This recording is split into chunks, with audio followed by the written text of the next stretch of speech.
Good afternoon. Welcome back to the main stage at Volunteer Expo, where earlier this morning we heard from TV star and explorer Ben Fogle about the power of volunteering and even suggesting that maybe volunteering could be part of the national curriculum in schools. Now, that is an interesting thought. As a reminder, there will be recordings of all of the presentations on demand after the show. Just simply log back in and watch again. So coming up next is Amy Meek. Now, I met Amy about a year ago for an interview with her younger sister Ella about their environmental charity,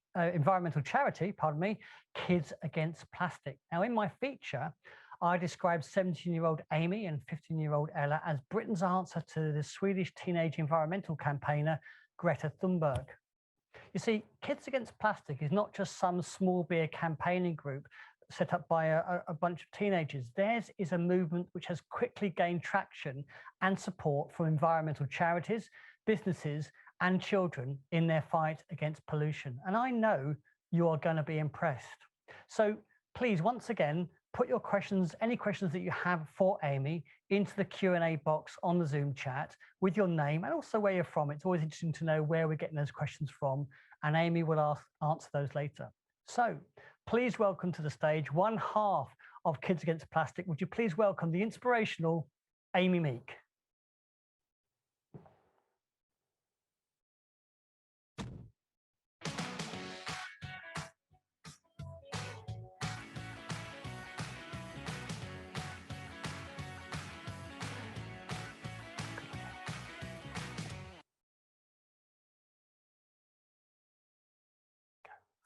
Hi everyone, my name is Amy. I am 17 years old, and along with my younger sister Ella, who unfortunately can't be with us today as she is at school, I'm the co-founder of an environmental and educational charity called Kids Against Plastic, as you've just heard. Now, I am so excited to be here today and speaking to you all. I was kind of hoping that by this point I would actually be speaking to you in person at the NEC as was planned, but it's great to be connecting with you all virtually, which it's something I think we're all getting pretty used to thanks to the pandemic, which I'll touch on more a bit later in my talk. So I'm here today to speak to you all about the work that I do through our charity, Kids Against Plastic, and about the power of volunteering, whether you're currently a volunteer or just thinking about getting into volunteering in the future, and the importance of just starting when it comes to addressing environmental issues. Because first steps and small actions on behalf of the environment are so often disregarded as insignificant changes when we're faced with such an immense and complicated environmental predicament that is the current climate crisis.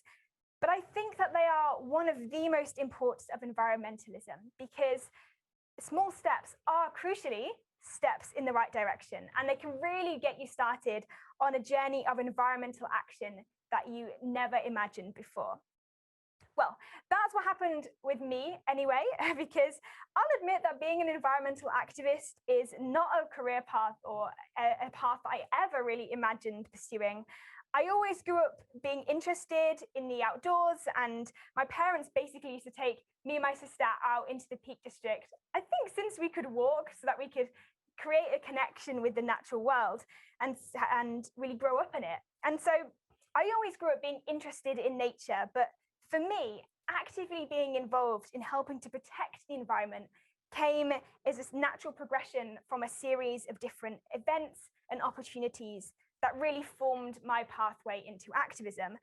And probably not the ones that you'd expect, because weirdly enough, my journey into environmental activism started with dog poo. Now, before you make any prejudgments, let me give you a bit of context. So when my sister and I were young, we noticed that there was a serious problem with dog muck on the streets that we walked to and from school. And as dog lovers ourselves and dog owners, we got a bit fed up with people in our local area not being responsible and cleaning up after their dog. And so at the ages of 8 and 6 at the time, we decided that we wanted to do something about it. And so we got up each day early before school, and we took our parents out along the school walk on our scooters, and we sprayed all of the dog poo there with bright orange spray paint. And we also made posters, and we put them up with free dog poo bags for people to use, so that they basically had no excuse not to clean up after their dog. And the campaign was pretty successful, apart from the fact that we got a couple of posters ripped down, but importantly, we noticed a serious decrease in the amount of dog muck in our local area, and we even got featured in the local newspaper for it as well, which was a bit of a bonus there. You might well be sitting there and thinking, how on earth does this relate to environmental volunteering? Well, this small project when I was young was really like a light switch for me that offered me my first small step into youth activism and the idea that no matter how young you are, you can make a difference in the world. And if you go about things in the right way, you can make a positive difference no matter what your age. And so this revelation really laid the foundations for my future work in environmental action.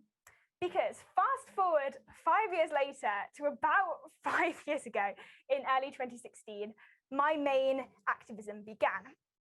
Now, at the time, my sister and I were being homeschooled for a few years by our parents, and we were studying the UN Sustainable Development Goals.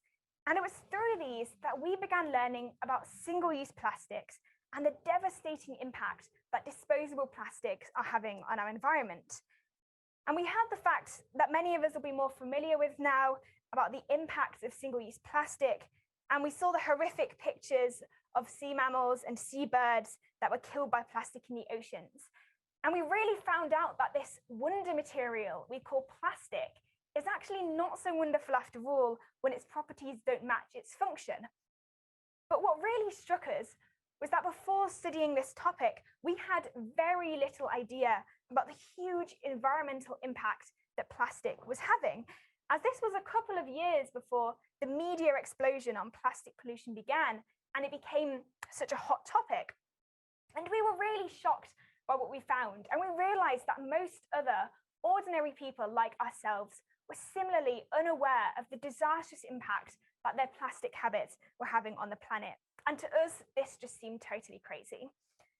Now, environmental issues like plastic pollution can seem massive and overwhelming, and it's easy to feel as though any action you take will just have no impact at all. But my sister and I saw that as members of the future generation, every year that we delayed action against plastic pollution was another year that people and animals' lives were being negatively impacted or put at risk. And we saw the importance of just doing something, no matter how small that something might be, to make an impact on this issue, and importantly, doing it now. So we decided that just as we had 5 years previous, we needed to do our bit to tackle this immense problem. And so that's exactly what we did. We founded our campaign and now charity, Kids Against Plastic. Now, to begin with, we just started off by litter picking. And litter picking was something that we could really do straight off the bat. It was a really easy first step to take. We just had to grab a litter picker and a bag and we were off. And it was also at this time that we set ourselves the goal of picking up 100,000 pieces of plastic, which is one for every sea mammal allegedly killed by plastic in the oceans every year. And this was a really shocking number for us. So we thought it would be an appropriate target for our litter picking. And it's taken us 5 years, but we're now on over 92,000 pieces of plastic litter. So fingers crossed we'll be there soon. But litter picking really opened our eyes to humans' consumption of plastic in particular, because we'd returned to a place that we'd been picking up just a week later, and the litter that we collected would already have been replaced. Now, these photos are an example of this. I took them last year, and we'd been to that lay-by the weekend before for a litter pick, and we picked up over 1,000 pieces of plastic from that lay-by. And in just a few days, it had been littered once again, and it was even marked as an environmental crime scene. So clearly, picking up plastic is not going to be the solution to this plastic problem, at least until we collectively cut down our consumption to begin with. Now, a contact of ours, who is a professor at Plymouth University, has a really great analogy for this. If plastic pollution were an overflowing bathtub, the solution wouldn't be to mop up the water as it goes spilling over the edges. The solution would be to turn off the tap. And that's exactly what we need to do. We need to turn off the plastic tap. So that was when we decided that we take on the UK supermarkets. Now, to give you an idea, this is what we looked at the time. So I think saying that we were a bit young and naive in the beginning would be a bit of an understatement, because we were only 12 and 10 years old at the time after all.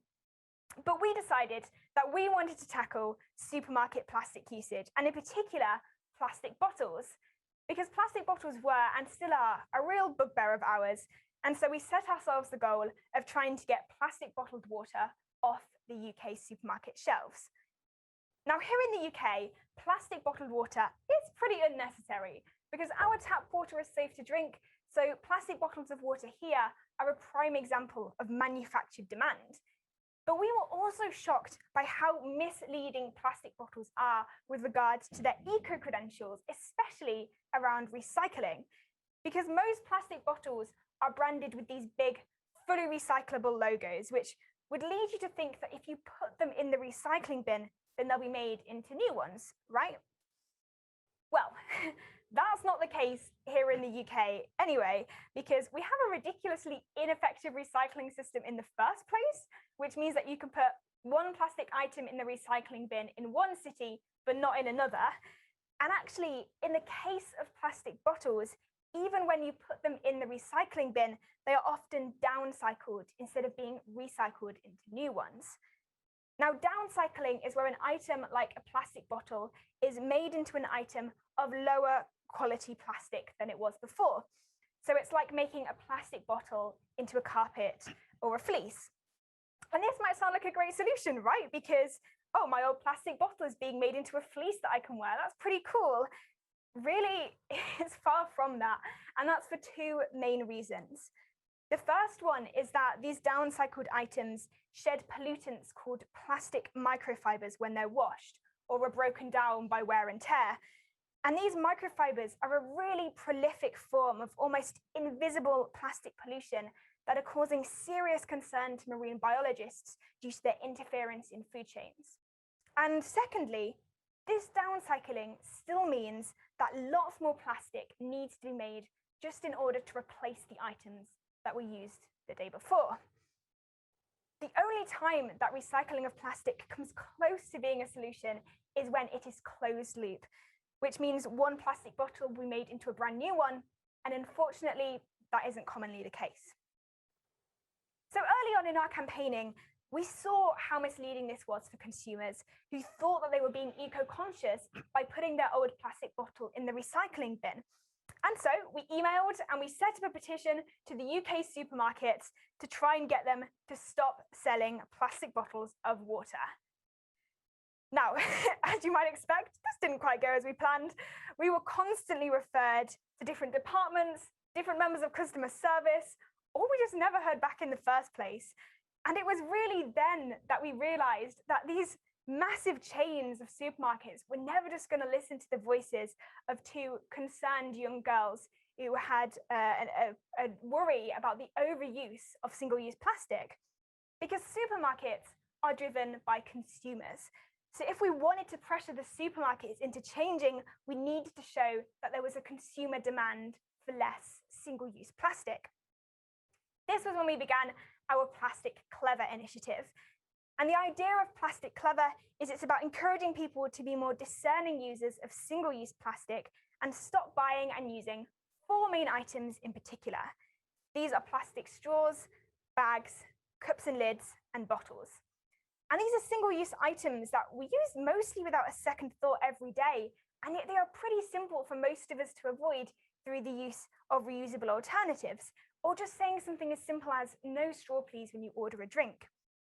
And the idea of Plastic Clever is that it's really simple, it's applicable to pretty much every sector, be it schools, cafes, businesses, festivals, and more. Anywhere where there is an unnecessary usage of single-use plastic can become more Plastic Clever using the resources and the criteria that we've put together. Now, initially, we started off with cafes. So we went marching into our local cafes with these clipboards and these criteria, and we convinced them in person to encourage customers to cut down on their plastic usage and become Plastic Clever. And this was really successful, and we even got one cafe telling us that they actually saved money by not buying lots of stock of plastic straws and other items. So then we moved on to our Plastic Clever Businesses initiative, which we developed next. And it encourages businesses to do the same. So it's about encouraging employees to have their coffees in their own reusable mugs, or it's about supplying free tap water through water fountains or refillable jugs instead of just selling plastic bottles, and about discouraging employees from turning to convenience plastics at lunch. And we think it's just as important for a business to be environmentally conscious behind the scenes as well as through their product or service. And as a bonus, it's also an easier place to start. And finally, our Plastic Clever Schools initiative is specifically aimed at schools and students. And it's about encouraging students to bring in a reusable bottle for water, or about using wooden or metal cutlery for school meals. Just really simple changes to reduce the school's use of plastic. And the aim is that it can be easily implemented by students as part of eco teams or in collaboration with teachers. And we have over 1,050 schools signed up to the scheme around the UK so far, which is amazing. Now, our advice to people that want to try and do something about single-use plastic is not to try and go completely plastic-free, because it's really time-consuming and it's practically impossible for most people, ourselves included. So instead, just try and start small and do something manageable and just start making a difference, because every small thing adds up to make a big impact. Now, after all, plastic pollution is a collective problem. Here in the UK, we use around 7.7 billion plastic bottles per year. Now that averages out to around 117 bottles per person per year, with some estimates being even higher than this. So imagine the impact of everyone just listening today, leaving and cutting plastic bottles from their life. That's an incredible amount of plastic that's reduced by what is really a very simple change that we can all make starting today. And I consider plastic pollution to be both a corporate and a consumer issue, because corporations, of course, need to clean up their act and reduce the amount of plastic that they use. But we as individuals have an important part to play in that. And it all comes down to taking small steps that lead to bigger collective change. Because an important part of tackling environmental issues is not just what you do to help the planet, but when. It's the urgency with which we take action. And the best way to drive that is not to put off environmental action for another day or to make it someone else's problem, but to take ownership into your own hands and start doing something yourself. Especially now, during the coronavirus pandemic, when environmental issues have taken an understandable back burner in recent times, it is so important that we continue to push for change and don't take our foot off the pedal for driving for meaningful and urgent action. And the pandemic has naturally shifted and changed the nature of activism and shifted it onto an online platform so that we can all continue to stay connected and engaged, even during this really difficult time. But for us, it also allowed us a very, very unique opportunity, because we were forced to be stuck at home, and that was the perfect chance for us to reflect on the work that we do and look at how we can better our messaging and our engagement for when we leave behind the destruction of COVID-19. And this reflection highlighted one area of Kids Against Plastic in particular for us, and that was our Kids Against Plastic Club. Now, at the start of lockdown, we had a team of around 40 young people signed up to be a part of our charity, and we realised that we really could and should be doing more to support them in their work to tackle plastic themselves. So we sat down and we consolidated what we had in place, and we put together the Kids Against Plastic Club as it stands today, with an award scheme for litter collections and other action against plastic, and fortnightly Zoom meetings to educate and celebrate the members of the club. And the Kids Against Plastic Club is now a really mobilised network of young people of all ages. And because of the time that we were able to dedicate to it, the number of young people part of it has more than doubled in lockdown. And we're now super proud to have over 120 young people part of the Kids Against Plastic Club and counting. And the young people part of the club really show us every day how age is far from a barrier to taking voluntary action against plastic pollution. And they inspire and motivate us to keep doing the work that we do. And on the note of doing, the difficult situation that we're currently in doesn't have to stop you from continuing your own volunteer work or taking your first steps into positive social action. Okay, COVID might make it a bit trickier, and maybe you rightly have some reservations or are a bit cautious about getting started during this time. But there are so many creative ways that you can get started or continue your activism, even when we're still in the grips of the pandemic. And as I've said, the easiest way to do that is by starting small and doing simple things. The key word here is really do, because the most important thing is to do something, no matter how small that may be. So something that I always like to do when I give a talk is to end with a bit of a call to action. So if you're keen to start tackling plastic pollution yourself, here are a few things that I would encourage you to do. Number one is to be more plastic clever yourself and reduce your use of the big four plastic polluters. Number two would be to encourage any schools you know to make their school plastic clever and empower their pupils to get involved. So we've got information on how you might do that. So you can just head to our website or drop us an email.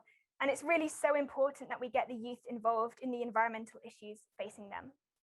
And finally, support the young people in your life to be the change that they want to see in the world. The power of the youth voice is something that we're seeing now more than ever. And we as young people are no longer settling for a lack of action to help people and the planet. And we're making our voices heard on issues that matter to us.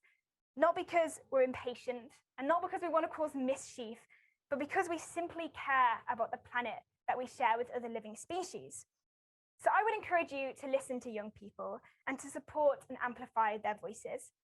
Help the young people in your life take their own small steps and aid them in finding their passion and speaking up for what they believe in. But remember, tackling plastic pollution is an intergenerational fight, and importantly, it's one for us all. There's really no better time to get started in your action to tackle plastic pollution than the present. So whether that's reducing your use of the big four plastic polluters, or facilitating a young person in finding their passion, or even just telling one person about the plastic pollution crisis, every small thing that you do will add up to make a global and collective change. Thank you. Amy, well done. Let's shuffle to the side, shall we, here in this COVID environment? Well done.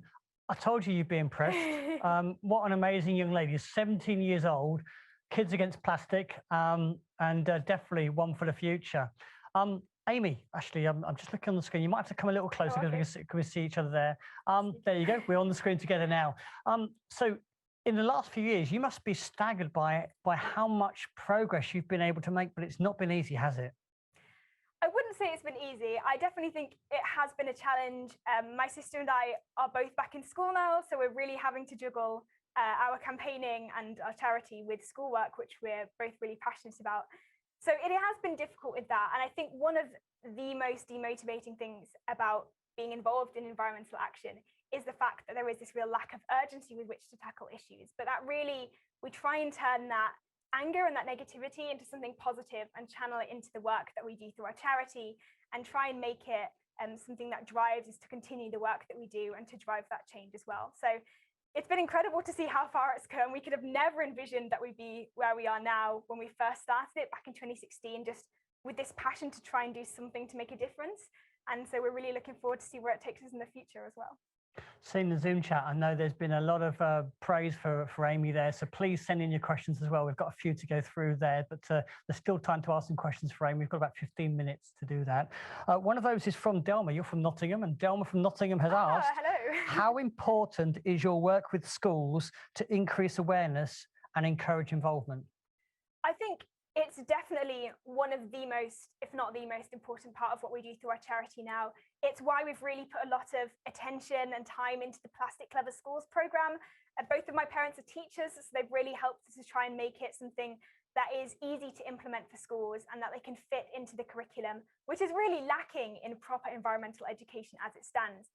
And I really think that's the key, because how can you expect anyone to care about something that they've never learned about or experienced? And if we're not educating young people on these issues and how they can be involved and how they can address them, then how can we expect them to grow up being responsible consumers and to care about our planet and want to protect it?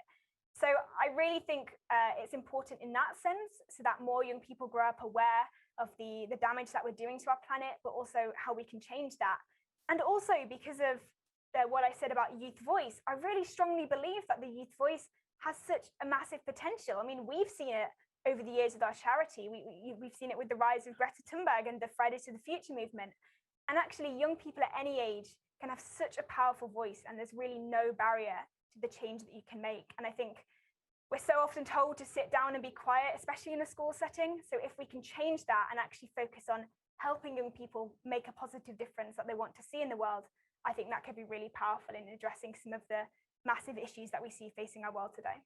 Because you mentioned Greta Thunberg, and I know that she's an inspirational figure for yourself, but why?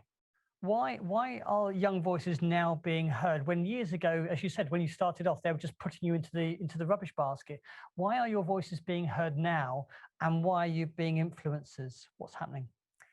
I think it's a good question, and I think especially for us, having started our charity in 2016 and seeing the shift in attitudes towards youth activism since Greta started her campaigning in 2017, 2018, has been amazing to see, because there's really been this shift to, oh, okay, young people can actually care about some of the issues facing our planet, and they can actually make a difference. And I really think that one of the key reasons why there are so many young people taking action is because we really see that we can't afford to wait any longer. We can't afford to just sit back for another few years or wait until we're 18 and can vote to make a difference, because we've got climate change, which is some of this impending on the horizon, and we've been given sort of maximum 12-year deadlines to address it. So every year that we sit back and don't take action and don't push for action from companies and governments that are also responsible for this is another year that we're edging closer to not doing something in time. And I think that's very scary for most young people, ourselves included, that this is something that is going to threaten our lives, is already threatening people's lives around the globe already. So if we just sit back and don't do anything, then who's to say that we will see the action that we need to take? Because climate change has been talked about for decades, and yet how are we in this situation now where we're on such a tight deadline? So I think that's really led to a rise in the number of young people. And I think now it's just about making sure that we properly listen to youth voices and properly include young people in these conversations, and don't just use this as this token voice, but actually listen to what we have to say and take action on the back of that.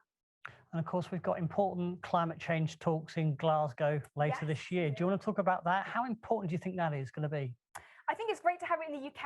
It sort of brings it home, and I think it's a real opportunity for the UK government to push action on climate change this year, push education on it, because climate change is a really complex issue. So it's going to take a while for everyone to become properly engaged in it and educated on it. And I think the UK government really need to use this as an opportunity to be spearheads in this, and not to use it as a token, I'm caring about climate change, I'm hosting the next COP summit, but actually take meaningful action on the back of that. And I think that's where Youth Voice comes in again, driving that, making sure that this isn't something that's just hosted for a year and then dismissed, because every year that we have these COPs, they're a real chance to bring people together as well, because that's the other thing about climate change.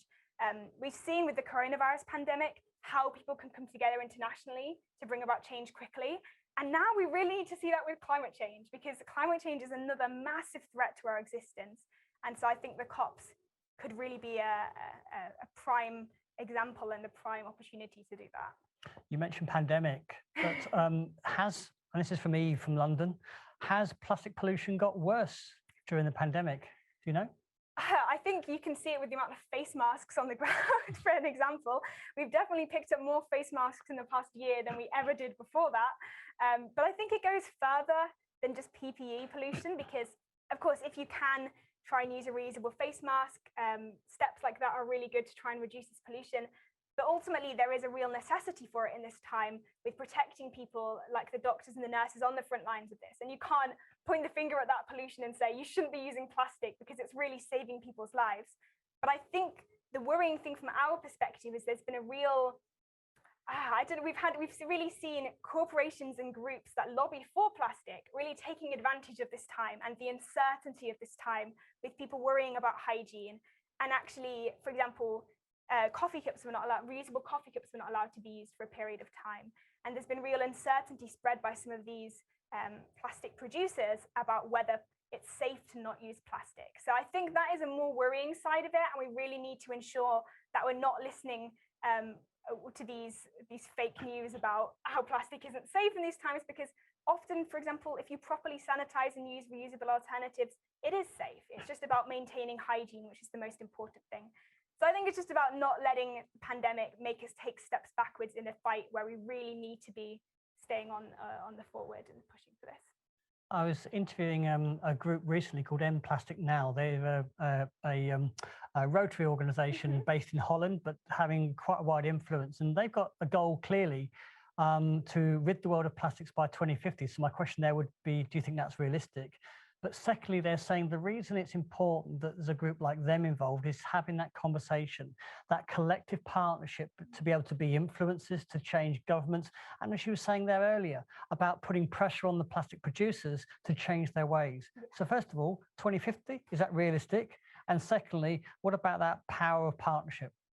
It's a good question. I think it's very hard to just say, let's get rid of all plastic, right? Because it's not a one size fits all approach really to tackling plastic, because even with straws, for example, and the convenience items that we tackle, you've got to be considerate that there are people who really rely on these items and whose lives they have changed for the better. And we can't then go and say plastic straws are bad in every scenario, because they really are changing people's lives for the better.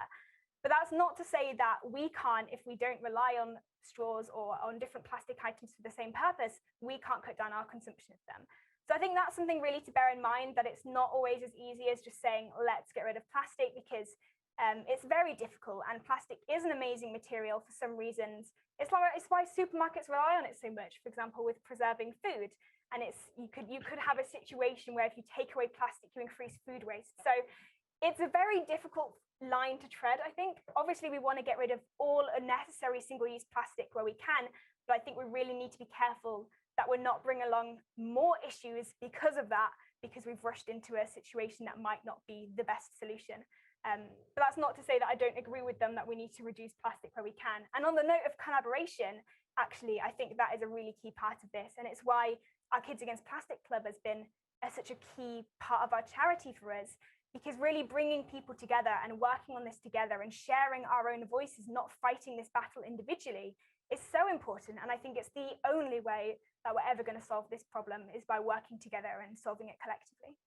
Okay, going to test your knowledge now. Good afternoon to Leslie in Clonmel, beautiful part of Ireland, who asks, when you get a fully compostable cup, is that just a lot of rubbish as well? It's difficult, because there is so much greenwashing, for a start, around compostable, degradable, biodegradable. There's so many terms thrown out there.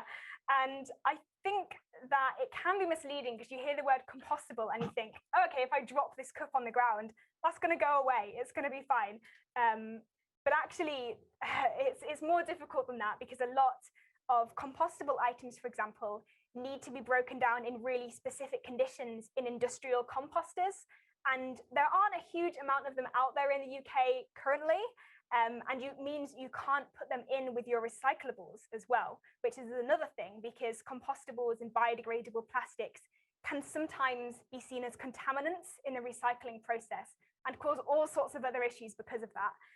So I think my message would just be, try and just reduce the amount of plastic altogether to begin with. I don't think really the consumption, the rate at which we're consuming these materials, whether it's plastic, compostable plastic, metal, paper, it's unsustainable as it is. So really the key is not to try and swap in an alternative material for these plastics, but instead to try and reduce our consumption in the first place. Dave from Hertfordshire has got a fizzy drink problem. He asks, would it be better to opt for fizzy drink cans rather than plastic bottles? Both have to be recycled. Which is better? Again, I'm not a material scientist, so but from my knowledge and from speaking to people who are, and from what I've learned over the years of the campaigning, the really unique thing about cans, and aluminium cans in particular, is that their recyclability is so much higher than plastic, and they actually often get made into new items instead of being downcycled like plastic is. So that is a really unique part of aluminium cans. I would say that opting for aluminium cans is better, as long as you recycle it, because metals are obviously finite resources, so we can't just be using lots of them and then littering them or throwing them in the general waste. So as long as you're recycling that, I would say that is better than plastic, because aluminium is definitely treated differently as a material to plastic is. Martin asks about bottle recycling in Germany. I don't know if you know about this. It's quite popular there. Yes, Do you think that's something that we should have here in the UK?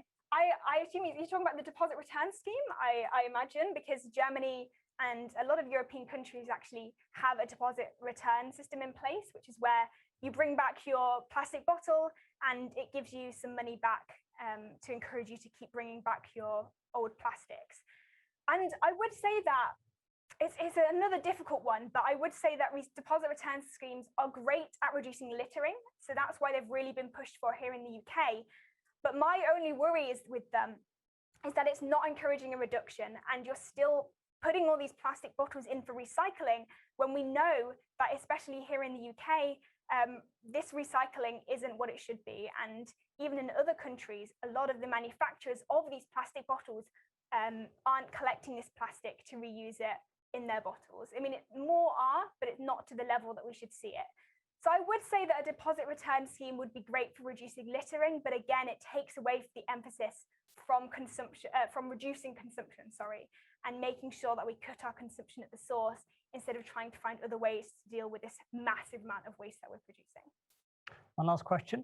So this is from Richard, and it's a predictable one, but he's talking about the fishing industry. Yes. What can be done with the plastic waste that ends up in the oceans from the fishing industry? I am not an expert on fishing, so I'll say that to begin with, but that's why we do focus on other items like convenience items, because I think that for fishing, there are lots of sustainable practices in place for fishing, and it's just about ensuring that they are held accountable to. And I think that fishing, one of the dangerous things about it is the ghost lines that are produced and how they keep catching fish. So I would say that there are documentaries out there, for example, that are about fishing, but I would say that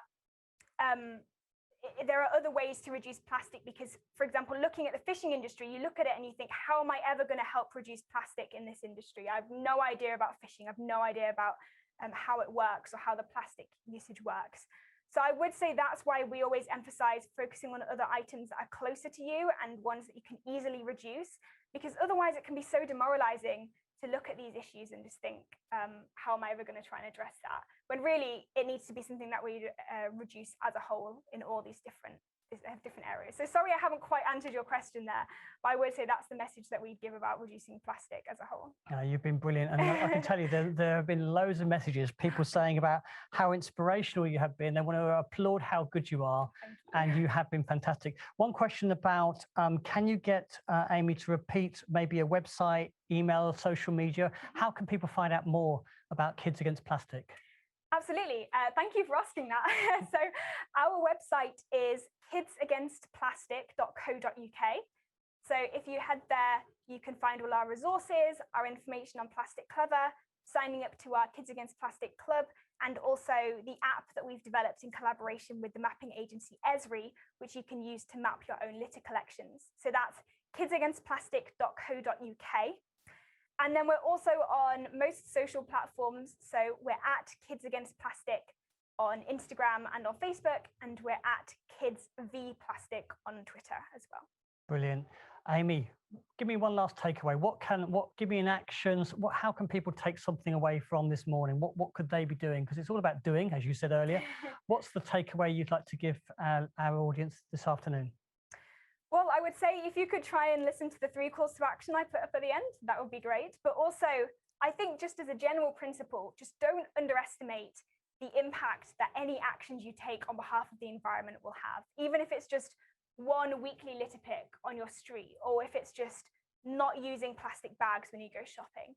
These actions all add up to make a really big impact. There's a great phrase that's many a mickle makes a muckle, which comes from an old Scottish proverb, which is about collectively these small bits add up to make a big change. And I think that's really a principle to go by, because it's so relevant to plastic pollution, and we're all a part of the problem, but ultimately that means we can all be a part of the solution. Amy Meek, absolutely outstanding. Our future is in safe hands. Thank you ever so much for coming along this afternoon. Thank you for having me. It's been great. And that is almost it. Thank you very much for joining us this lunchtime. Really good to have you, and thank you very much for your kind comments and questions too. We're going to be back in 20 minutes' time. We've got Sarah Vibert coming along. Sarah is the Chief Executive Officer from the NCVO, and she's going to be looking at volunteering in the pandemic. And obviously, there's been some huge success stories from the pandemic, but also how do we carry it forward? A reminder too that there are numerous workshops going on throughout the day, so please take advantage of them. And also there is the exhibition, the virtual exhibition, 60 charity stalls out there. Go along and speak to them, some great organizations who can tell you more about their story and how to get involved. But for now, Amy Meek, from me, Dave King, thank you very much and good afternoon.